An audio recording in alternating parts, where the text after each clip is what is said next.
Hi, I'm Joel. I build cars at my shop Jonesy's, and we sell diesel conversion parts at adventurevehiclesnorthwest.com. And today we're going to do a video in response to our listing on Bring a Trailer for this 1996 Cummins swap Suburban. So let's get right down to it. Okay, so some of the things that we've changed since our last final video on YouTube that maybe some people are not aware of. We've added cruise control. You can see the cruise control module mounted up there in the same location as it would be on a gasoline vehicle, and then also installed it with custom throttle cable bracket. Some questions we've had as to where the General Motors parts start and where the Dodge parts start and stop, and I'll just give you guys a quick rundown. Obviously the engine is a 5.9 Cummins sourced out of a Dodge truck. It's a VE pump. Some of the modifications we've done to it is we put in a governor spring so it'll turn more RPMs. We put in a fuel pin, and we upgraded the injectors with 215 horsepower injectors. That's pretty much where the Dodge stuff goes. It's all associated with the engine. It's a Gen 2 fan hub for the cooling fan. Dodge AC compressor, Dodge alternator, our conversion voltage regulator kit mounted right over here, factory General Motors AC lines that bolt directly to the back of the Dodge compressor with some of our parts we sell, the conversion AC head. This is the factory 6.5 liter diesel radiator that you can kind of see some of the modifications we did. We actually tilted it more vertically. You can see the existing holes here where the original mounts were, and so we actually just tipped the radiator up so that it will have a little bit better fan clearance. This is the Gen 1 Dodge fan shroud, as well as the factory battery locations for the 6.5. Now coming over here, some more details. This little relay box right here is a timed relay for the grid heat. These guys right here are the grid heat solenoids sourced out of the Dodge truck that go over to the grid heat in here. So we wired everything in so that it will function with the wait to start light. So you turn the key on, and then based off of that timed relay, it'll run the grid heat for a predetermined amount of time. So that pretty much sums it up underneath the hood here. We've probably got about 500 miles on the oil change. So I'll let you guys take a look at that. Hopefully you can see it. It's nice and clean. It's not milky. Got a little bit of a dark tint to it, but that's really common on a diesel. All of the transmission fluids have been changed. The transmission was completely rebuilt when we did the swap. There's a spreadsheet that kind of goes through some of the things that have been done to it. Upgraded front wheel hubs, new drilled and slotted rotors, lots of stuff like that. So that pretty much sums up what we've got going on underneath the hood. Let's go to the back of the vehicle, and I'll show you the trailer plug that we added for the towing. So back here we added a 7-pin RV plug in addition to the flat 4 for towing. Built this custom bracket, mounted it to the bottom of the hitch, and then tilted it over next to the receiver. So this truck actually has the factory heavy-duty tow package. So it is, we've had lots of questions about payload and or towing capacity. And this thing, I think, will safely tow 10,000 pounds because it has 410 gears, limited slip differential, as well as the Cummins. It's got a full float rear end. So all that stuff has been serviced. New brakes, new gear oil, all documented. Got some photos of the differential gear condition and things like that. So let's go ahead, and I'm gonna hop in and we'll do a cold start for you guys.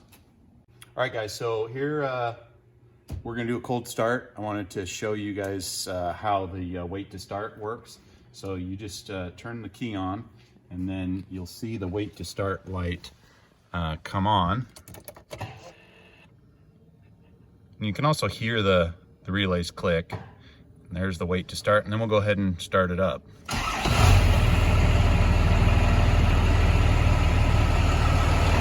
We'll go to the back. Since it is cold, it will smoke just a little bit of haze.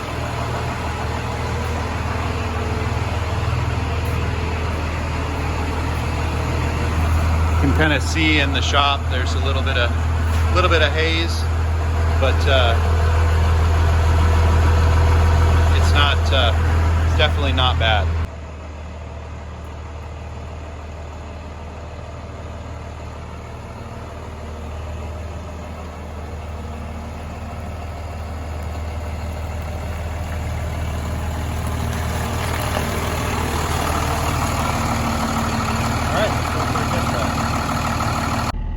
So one of the questions that we had on Bring a Trailer was the 0 to 60 time and how peppy it was. So we're gonna do that here in a minute. But I wanted to show you guys we mounted a electronic trailer brake controller down here, and we'll try and get some towing footage here later on in this video. So I'm just gonna drive around a little bit and get everything warmed up. Once we bring everything up to temperature, then we'll do a 0 to 60 pull with it.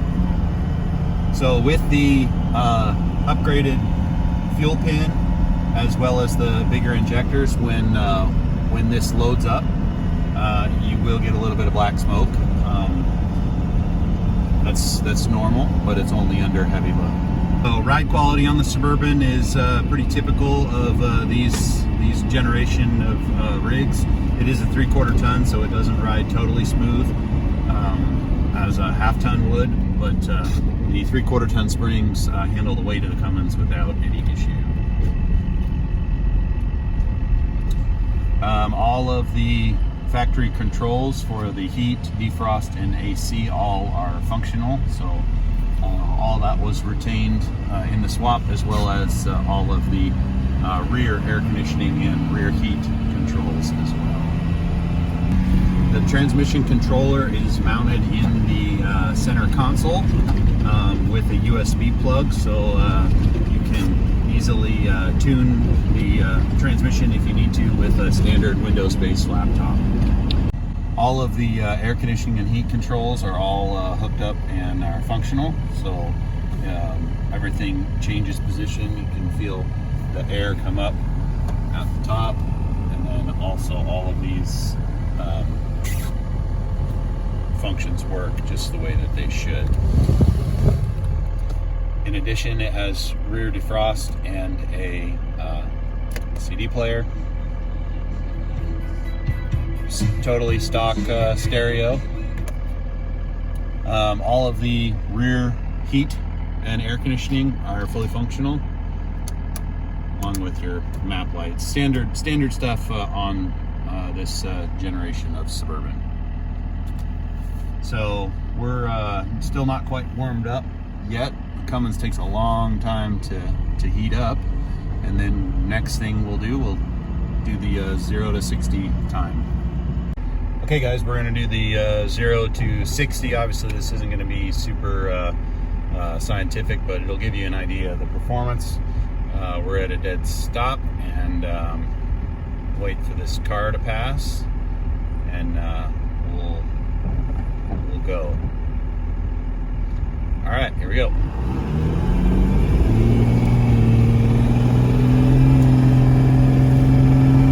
It's building about 25 pounds of boost, and there's 60. About 14 seconds, and that wasn't full throttle. Like a lot of times the Cummins, more throttle doesn't mean you actually are going to be going any faster. So I think you could probably improve on that, but seat of the pants feel, the truck feels very responsive, and I don't don't think anybody is going to be disappointed in the amount of power that it has. All right, so now we're going to go hook up to a trailer and pull a trailer around to see how it performs.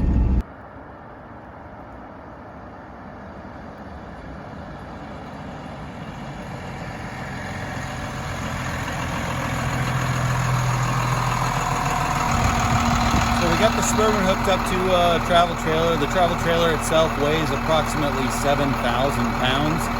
I don't have the load distribution bars hooked up on it, so the Suburban is actually sitting a little bit low in the back. But this will give you guys a pretty good idea as to how the performance of the Suburban is for towing. So we're hooked up to the trailer, and one thing to note, I have the tune in the transmission is very aggressive in terms of getting into fourth gear. And when you're not towing, that's totally acceptable. But when you're towing, a lot of times you need to have a little bit more control. So what I always do is I always put it into third and hold it in third. And I have it set to where the torque converter will actually lock up in third. So when you're towing something, just like it says in the GM factory manual, a lot of times to prevent the transmission from shifting a whole bunch when you're pulling a hill or anything like that, you downshift it into third. So you kind of hold the overdrive for freeway 55, 60 miles an hour and above.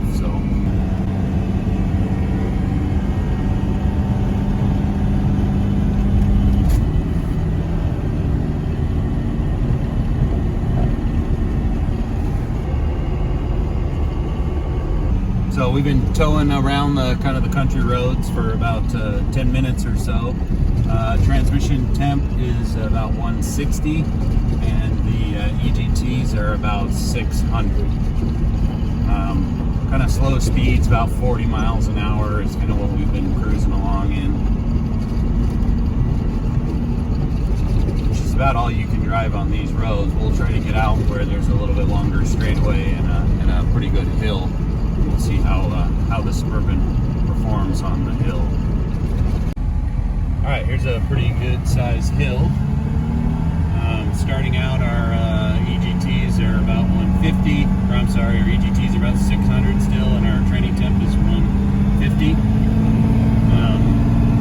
We have it out of overdrive. It's in third. And the trailer is pulling no problem. You're going about 35 miles an hour up the hill. If we shifted into fourth, it'd be too much. So now we crested the top of the hill. There's third gear lockup, and we're cruising right along. So towing performance on a 7,000 pound trailer, I'd say is really good. I don't see any problems with this Suburban handling this type of trailer.